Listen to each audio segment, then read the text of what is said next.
Muy buenas tardes, es un privilegio estar con usted. De nuevo, llegar a sus casas para mí es un honor.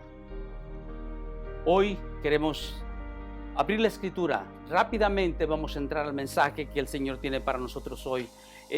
Hoy seguiremos con el tema, las pruebas indudables de que Jesús realmente resucitó.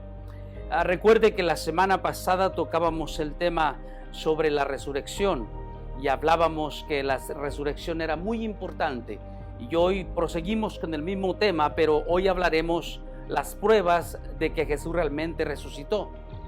Escúcheme, amigo que me escucha hoy. Se dice que para dar un argumento convincente se requieren por lo menos 6 cosas. La primera, aclare usted su objetivo. La segunda, tenga en disposición todos los hechos sobre el asunto. La tercera, ordene sus argumentaciones. Asegúrese de tener varios puntos discretos para poder mencionar cuando llegue el momento de presentar su caso. La cuarta, utilice ejemplos y lógica deductiva al presentar sus argumentaciones. La quinta, hable con suavidad. No eleve su voz. Y la sexta, quédese tranquilo, permanezca tranquilo. No involucre las respuestas emocionales inapropiadas de otras personas sin saber de qué se trata. Todos, créamelo, todos nosotros tenemos conflictos en eso. Pero hoy me llega en mi mente el pensamiento cuando yo acepté a Cristo como Señor y Salvador, cuando el Señor me alcanzó prácticamente. Yo recuerdo cuando fui a mi madre y le dije: mamá, he aceptado a Jesús como Señor y Salvador. Yo esperaba que la gente estuviera contenta, que mis hermanos estuvieran contentos, que la gente me saludara y me dijera gloria a Dios. Pero choqué con una piedra. Al chocar con una piedra me refiero que mi madre me dijo con sus propios labios: hijo, has traicionado nuestra fe y por eso ya no puedes ser mi hijo. Le dije: mamá, esas son tus palabras. Aunque me dolió en mi corazón, le dije: esas son tus palabras, no son mis palabras, mamá. Yo no sabía que había fallado, no sabía dónde estaba el error, no sabía dónde estaba el problema. Yo había aceptado a Jesús, estaba contento, estaba alegre. Yo quería que el mundo lo supiera, yo quería que el mundo entendiera que Jesús había transformado mi corazón. Pero la gente parece que yo hablaba cosas extrañas. Con el correr de los años me di cuenta que la Escritura no es para todos. El Espíritu Santo es el que aparta, es el que llama, es el que separa para su obra y para su servicio.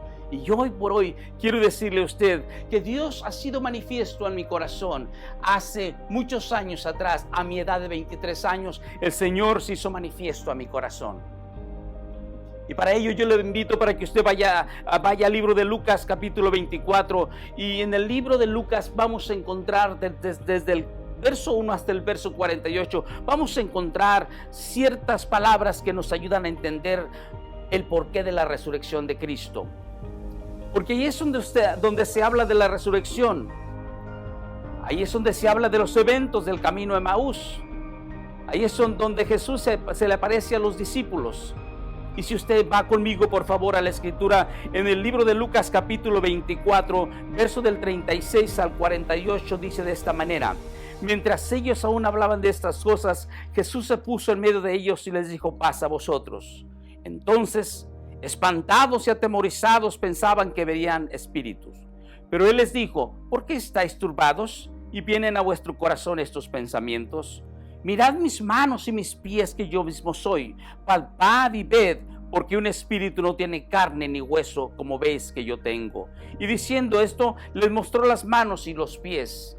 Y como todavía ellos de gozo no lo creían, estaban maravillados. Les dijo: ¿tenéis aquí algo de comer? Entonces le dieron parte de un pez asado y un panal de miel. Y él lo tomó y comió delante de ellos, y les dijo: estas son las palabras que os hablé, estando aún con vosotros, que era necesario que se cumpliese todo lo que está escrito en la ley de Moisés, en los profetas y en los salmos.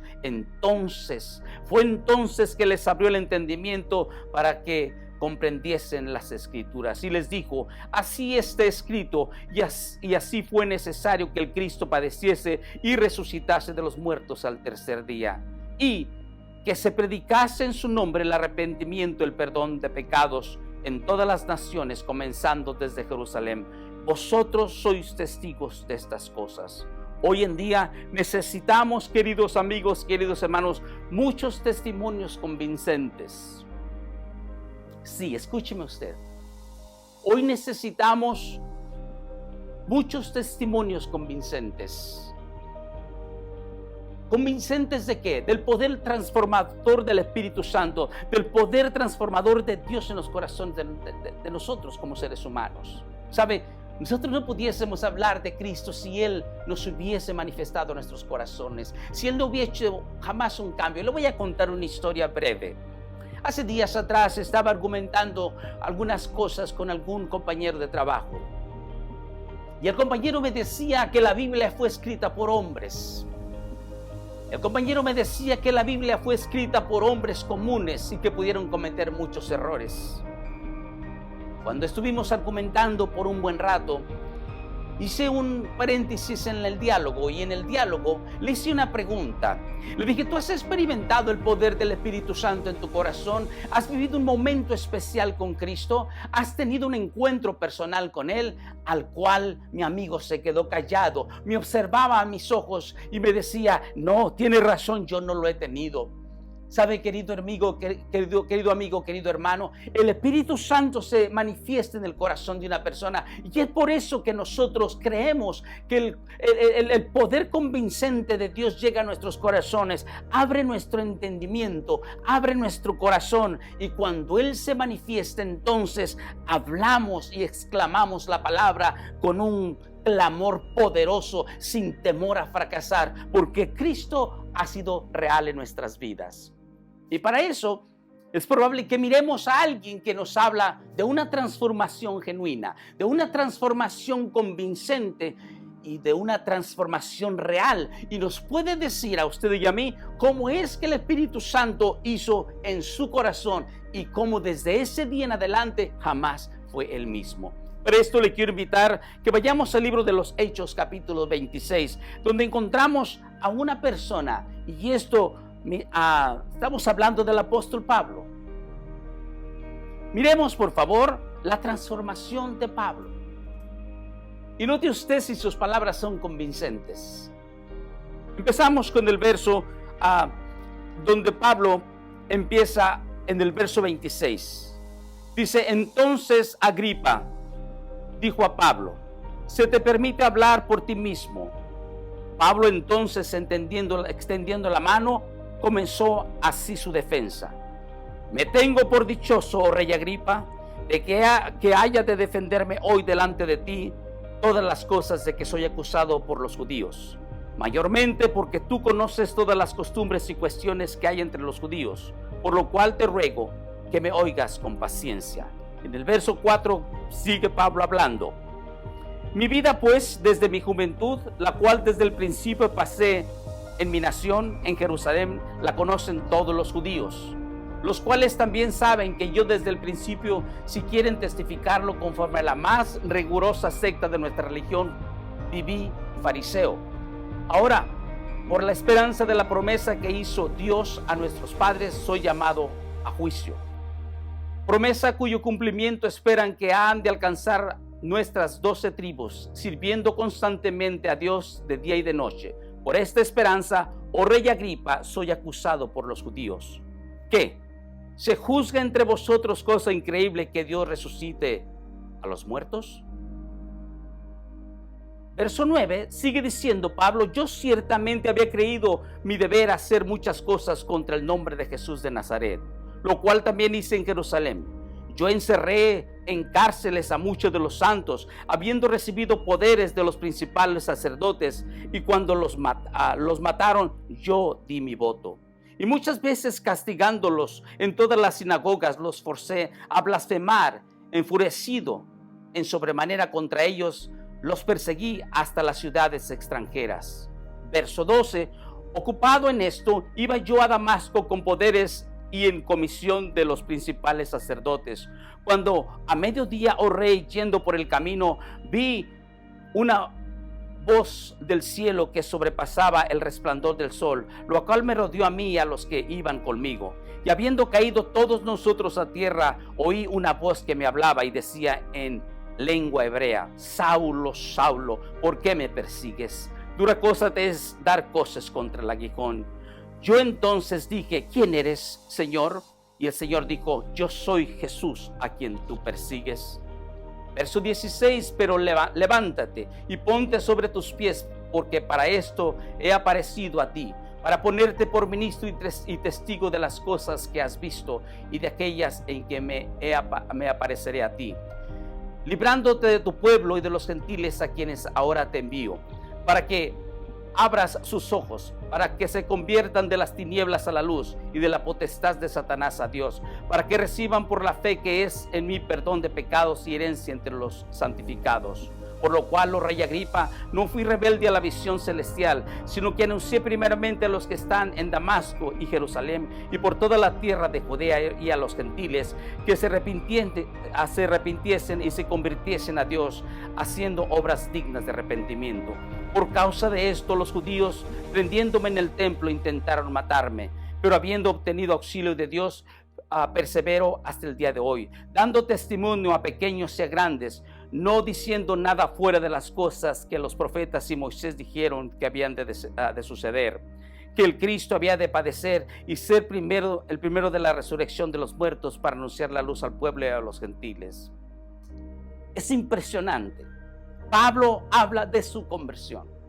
Y yo me he preguntado muchas de las veces: ¿por qué usted predica el Evangelio? ¿Por qué usted predica a Cristo? ¿Ha tenido un encuentro personal con Cristo? ¿Es su testimonio convincente? Yo no lo sé. Yo no lo sé, pero lo único que sí sé es que el Espíritu Santo, en el momento en que viene a morar en el corazón de un ser humano, jamás la persona es la misma. Jamás la persona sigue actuando igual. Jamás la persona sigue sus propios instintos, porque ahora es esclavo de Cristo, vive para el Rey de Reyes y Señor de Señores. Ya no vive para sí. Querido amigo, querido hermano que me escuchas de los labios de Lucas lo que él dice en el libro de los Hechos, capítulo 1, versos del 1 al 3. Teófilo, en mi primer libro te relaté todo lo que Jesús comenzó a hacer y a enseñar, y hasta el día en que fue llevado al cielo, después de haberle dado a sus apóstoles escogidos instrucciones adicionales por medio del Espíritu Santo. Verso 3. Durante los 40 días posteriores a su crucifixión, se apareció varias veces a los apóstoles y les mostró con muchas pruebas convincentes que él realmente estaba vivo, y les habló del reino de Dios. Yo me he preguntado, queridos amigos, queridos hermanos, ¿por qué Lucas habla tanto sobre la resurrección de Jesús? Habla en el Evangelio de Lucas, también lo expresa en el libro de los Hechos. Y note usted cómo Pablo, a través de su transformación, nos habla a nosotros. Pero también Lucas nos habla a nosotros. Lucas habla de la importancia del remarcar de por qué Jesús resucitó. Porque lo escribe tanto en los evangelios como en los hechos. Y curiosamente, podemos ver la descripción como Lucas lo expresa. Vaya conmigo a Lucas capítulo 1, verso del 1 al 4. Dice de esta manera: puesto que ya muchos han tratado de poner en orden la historia de las cosas entre nosotros, han sido ciertísimas, tal como nos las enseñaron los que desde el principio lo vieron con sus ojos y fueron ministros de la palabra. Me ha parecido también a mí, después de haber investigado con diligencia todas las cosas desde su origen, escribiértelas por orden, oh excelentísimo Teófilo, para que conozcas bien la verdad de las cosas en las cuales has sido instruido. Jesús de Nazaret, durante 40 días después de resucitar, se apareció a los discípulos varias veces y les mostró con muchas pruebas convincentes que él realmente estaba vivo. Pero volvemos a la pregunta: ¿cuáles son las pruebas indudables que decía Lucas de que realmente resucitó? ¿Cuáles son esas pruebas? Todos las hablábamos en algún momento la semana pasada. Todos buscamos pruebas de algo. El ser humano quiere caminar por la lógica. Y si no hay pruebas para él, no existe, no es real, no tiene valor. La Escritura sigue hablando y nos sigue expresando el por qué Jesús resucitó. Pero vamos a ver por lo menos 4 posibles explicaciones de que el cuerpo de Jesús no esté todavía en la tumba. Primero, que su cuerpo está todavía enterrado en alguna tumba desconocida de Palestina. Segundo, que su cuerpo fuese removido por los enemigos del Señor. Tercero, que fuese removido por los amigos del Señor, o sea, sus discípulos. Y cuarto, que realmente se hubiera levantado y ahora esté en los cielos esperando su regreso. Y eso es lo que nosotros creemos. Curiosamente, entremos un poquito al tema. En la primera opción encontramos la historia no apoya en ningún momento que el cuerpo de Jesús esté todavía enterrado en algún lugar de Jerusalén. Eso no lo apoya la Escritura, en ningún momento. ¿Por qué? Porque cuando los apóstoles comenzaron a llenar la ciudad de las enseñanzas de un Señor resucitado, las autoridades habrían enseñado al cuerpo de Jesús y hubieran desmentido el mito del Evangelio. Escuche bien. Si las autoridades hubieran enseñado el cuerpo de Jesús, el cual ellos hubieran creído que no hubiera resucitado, eso desmentiría totalmente el mito del Evangelio y no tuviera ningún valor. Escuchemos lo que dijeron a los discípulos. En el libro de los Hechos, capítulo 5, verso 28, dice así, diciendo: ¿no os mandamos estrictamente que no enseñases en ese nombre? Y ahora habéis llenado a Jerusalén de vuestra doctrina y queréis echar sobre vosotros la sangre de ese hombre. Escucha, amigo, las autoridades habían dicho y habían sabido totalmente dónde había sido enterrado el cuerpo de Jesús, porque ellos mismos asignaron soldados para custodiarlo. En otras palabras, ellos sabían totalmente. Después de eso, mandaron a que la tumba fuese sellada. Y escuchen lo que dice Mateo 27, del 62 al 66. El día siguiente, que es después de la preparación, se reunieron los principales sacerdotes y los fariseos ante Pilato, diciendo: Señor, nos acordamos en aquel engañador que dijo, viviendo aún después de 3 días resucitaré. Verso 64, manda pues que se asegure el sepulcro hasta el 3er día, no sea que vengan sus discípulos de noche y lo hurten y digan al pueblo: resucitó de entre los muertos, y será el postrer error peor que el primero. Verso 65 dice: Pilato les dijo: ahí tenéis una guarda, id a asegurarlo como sabéis. Entonces ellos fueron y aseguraron al sepulcro, sellando la piedra, poniendo la guardia. Eso quedó totalmente registrado oficialmente, porque el puesto en un sepulcro nuevo, el cual era propiedad de José de Arimatea. Y curiosamente, ahora veremos la segunda opción, que tal vez nos puede ayudar un poquito más. La segunda opción especula que los enemigos de Jesús, o sea, los fariseos, los religiosos y los romanos, robaran el cuerpo de Jesús. Y es igualmente absurdo, ya que si hubiera ocurrido cuando Pedro predicó el día del Pentecostés proclamando la resurrección de Jesús, los religiosos hubieran sacado el cuerpo y el cristianismo hubiera muerto en aquel mismo momento, en aquel mismo día. Eso tampoco hubiera sido verdad. Tener la evidencia del cuerpo de Jesús, si ellos lo tuvieran, supieran dónde está, significaría que Jesús jamás hubiera resucitado, y mucho menos que se le hubiera aparecido a alguien.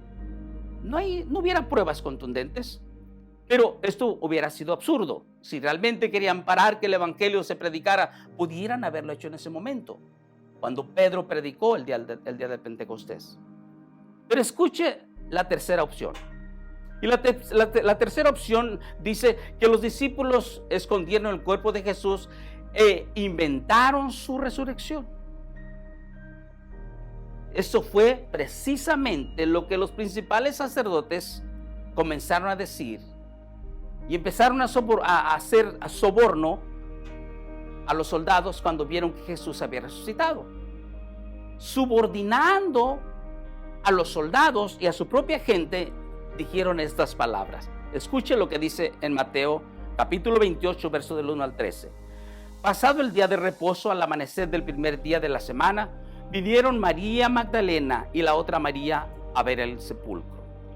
Y hubo un gran terremoto, porque un ángel del Señor, descendiendo del cielo y llegando, removió la piedra y se sentó sobre ella. Su aspecto era como un relámpago y su vestido blanco como la nieve, y de miedo de él los guardas temblaron y se quedaron como muertos. Mas el ángel respondiendo dijo a las mujeres: no temáis vosotras, porque yo sé que buscáis a Jesús, al que fue crucificado. No está aquí, pues ha resucitado, como dijo. Venid, ved el lugar donde fue puesto el Señor. E id pronto y decid a los discípulos que ha resucitado de los muertos, y aquí va delante de vosotros a Galilea. Allí le veréis, y he aquí os lo he dicho. Entonces ellas, saliendo del sepulcro con temor y gran gozo, fueron corriendo a dar las nuevas a sus discípulos. Mientras iban a dar las nuevas a los discípulos, he aquí Jesús les salió al encuentro diciendo: salve. Y que ellas, acercándose, abrazaron sus pies y le adoraron. Entonces Jesús les dijo: no temáis, id, dad las nuevas a mis hermanos, porque vayan a Galilea, allí me verán. Mientras ellas iban, he aquí uno de los guardias fueron a la ciudad y dieron aviso a los principales sacerdotes de todas las cosas que hubieran acontecido. Y reunidos con los ancianos y habido consejo, dieron mucho dinero a los soldados, diciendo: decid vosotros, sus discípulos vinieron de noche y lo hurtaron, estando nosotros dormidos. Curiosamente, el soborno parece que siempre existe y ha existido. Alguien tal vez le gustaba usar el soborno en ese momento. Pero vayamos a ver la cuarta opción. La cuarta opción especula que los discípulos hubieran robado el cuerpo. Era imposible por varias razones. La primera es porque los discípulos al principio no creían que Jesús hubiera resucitado. Fíjese lo que dice Marcos en el capítulo 16, verso del 11 al 13. Dice así: ellos, cuando oyeron que vivía y que había sido visto por ellas, no lo creyeron. Pero después apareció en otras formas a dos de ellos que iban de camino yendo al campo. Y que ellos fueron y lo hicieron saber a los otros, y ni aun ellos creyeron. Nos dice que María Magdalena y dos discípulos vieron a Jesús resucitado, y al ir a contarlo al resto de discípulos, ninguno les creyó. O sea, escuche usted bien estas cosas que están pasando. Es como yo le hablaba de mi testimonio. Yo quería que el mundo me creyera, que el mundo aceptara lo que yo había sentido en ese momento de mi transformación. El mundo no me creyó, pero el Espíritu Santo era real en mi corazón. El Señor se había aparecido, el Señor se había manifestado, pero la gente no cree.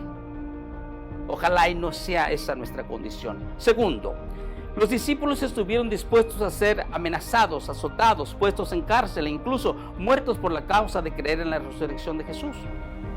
Jamás se hubiera ofrecido a tales padecimientos si supieran que Jesús no hubiera resucitado.